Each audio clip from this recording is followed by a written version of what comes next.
And welcome to Chicks Talking Pics. If you have never joined us before, we're glad you found us. This channel is a bi-weekly image discussion with two nature photographer nuts.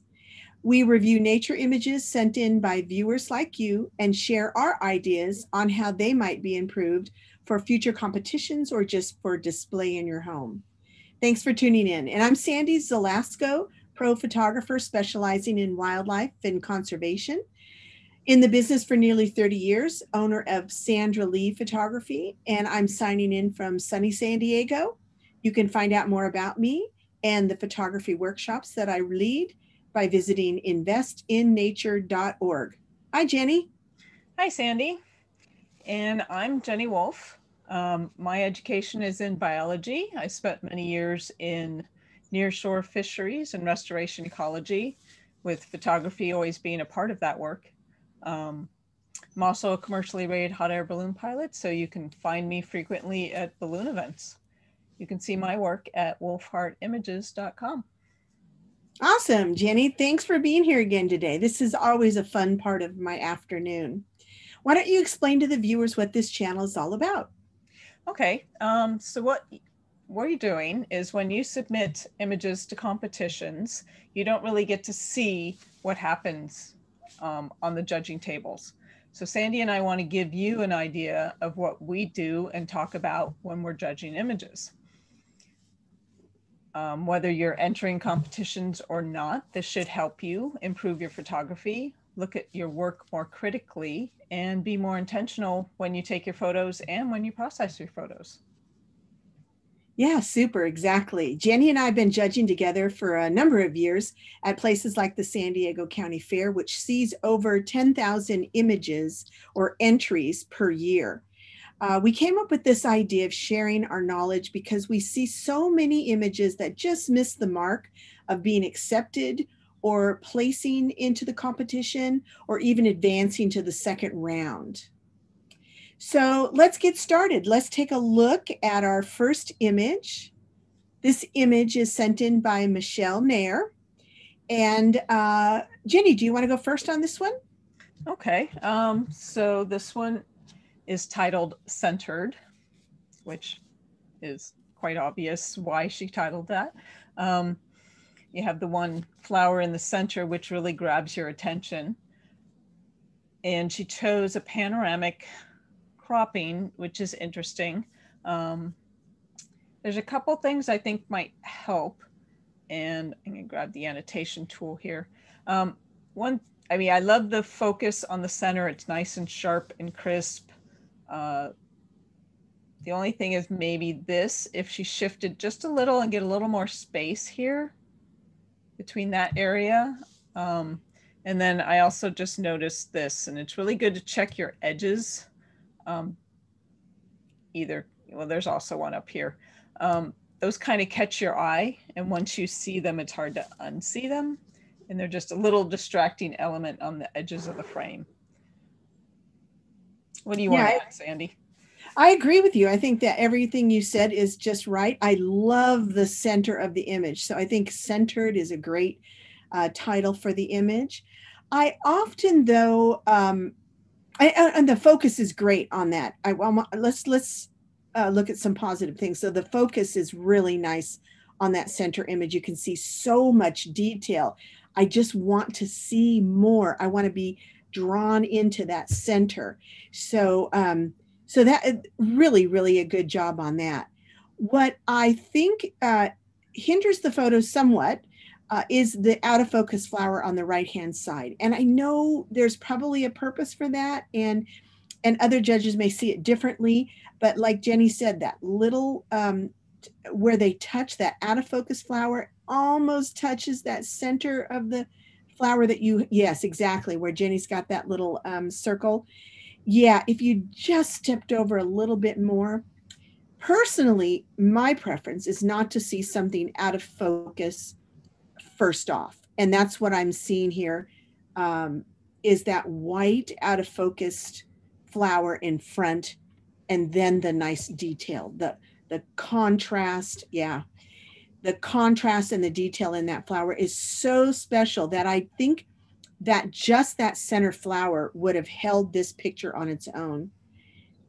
It's an interesting crop. It really is. I'm not sure I would have thought of that, but I do think the edges need to be taken care of. So Jenny, go ahead. Anything else? No, that mostly covers it. I mean, since you're dealing with white flowers, like you said, having these white areas that are out of focus kind of grabs your eye. Mm-hmm. So really be careful of the brightest portions. If that is where you want the viewer to look, that's fine. But if it isn't, tone them down or readjust your position. Yeah, good thoughts. All right, let's go on to the next image. Another one. Oh, I should mention that this was shot at 1/500th of a second and at f6.3. So the ISO is 100. I think this is an interesting. So hand holding, I'm assuming hand holding at 1/500th of a second. So anyway, that's that was Michelle's settings for that image. If anybody is interested. All right. This is Michelle's second image, Dancing with the Flowers. Thank you, Michelle, for again trusting us to take care of your images. I like the movement in this image. It's very fluid. It's got a nice line to the flowers or an outline of the flowers, and then a little bit of movement. Really makes it a kind of a fun and whimsical image. Again, I think the watch your edges on that. I see this green edge that is the only one. Oh, maybe two. Yeah, up there in the left corner. Jenny's got that marked. Yeah, so maybe just crop that out. That would be less of a distraction because it's the only thing that's different in color. So that would automatically send your eye over there, or it does mine anyway. But yeah, I think a nice fluid movement here.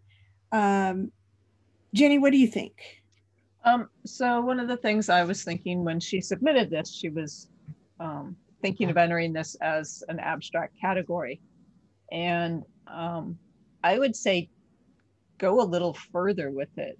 Because it's obvious when you see it, it's flowers and there's movement, which is giving us the feeling of, the blur and everything. But if you want it to truly take another step into abstract, go a little further, either move a little more or, dive a little deeper into the flowers so that the viewer, and one of the things I like about abstracts is trying to figure out what it is.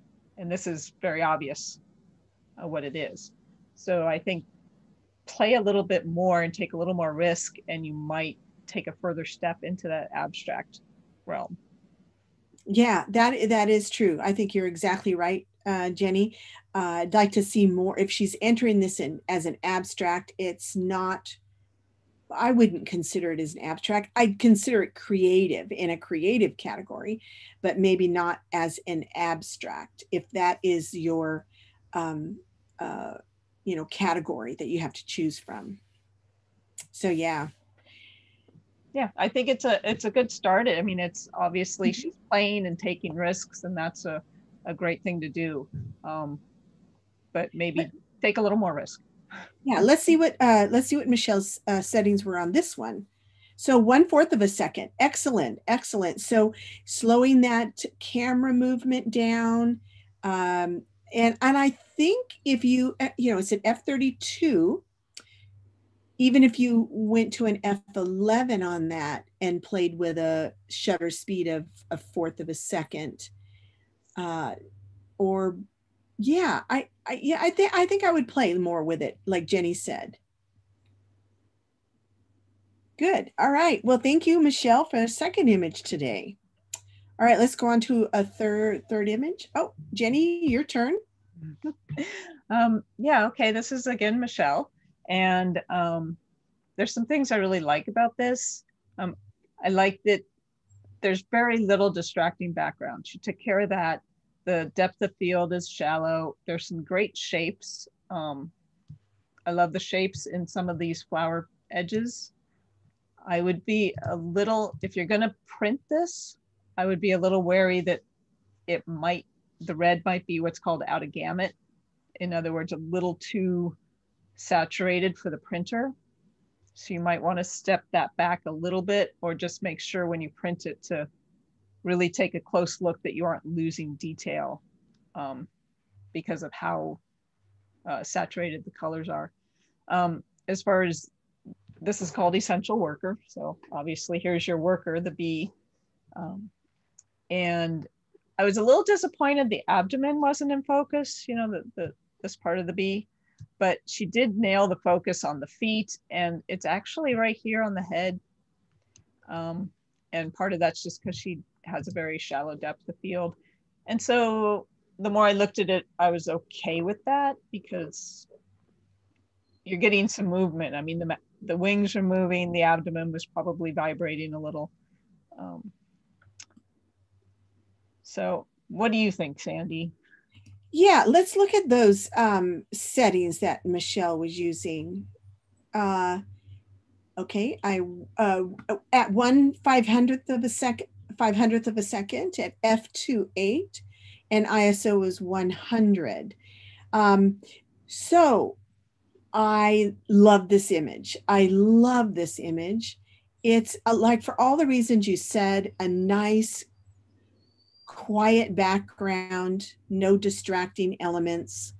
I love that the bees in there, and I love the title. So there's a lot of things going for this image.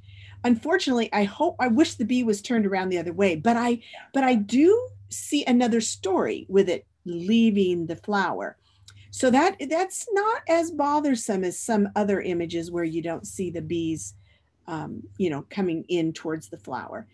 But I do like it. The movement in the wings is really, even with a 1/500th of a second, you'll notice that movement in the wings. Had you been any slower, the wings may have disappeared completely, which would have looked kind of weird. So make a note when you're shooting these kind of images, what works for wings in all kinds of birds and bees and insects and things like that. So 1/500th of a second would be the slowest I would probably go if I was going to capture that bee, the motion of the wings. Let's see. So in f2.8, definitely a shallow depth of field, and that's why that bee is not, the body is not completely in focus. So, and ISO of 100, I think you could have bumped that up to get a little bit more depth of field. That might have given you more detail in the body. Yeah. So yeah, that's all. That's what I have to. I love it though. I love the fact that it's Essential Worker. You know exactly what you're looking at here. Beautiful. And the red color is just absolutely wonderful. And Jenny's right. Watch how you print that. Yep. All right.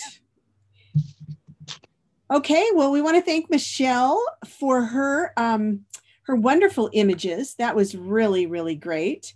And I think as we go on from here, let's talk about how to enter your images.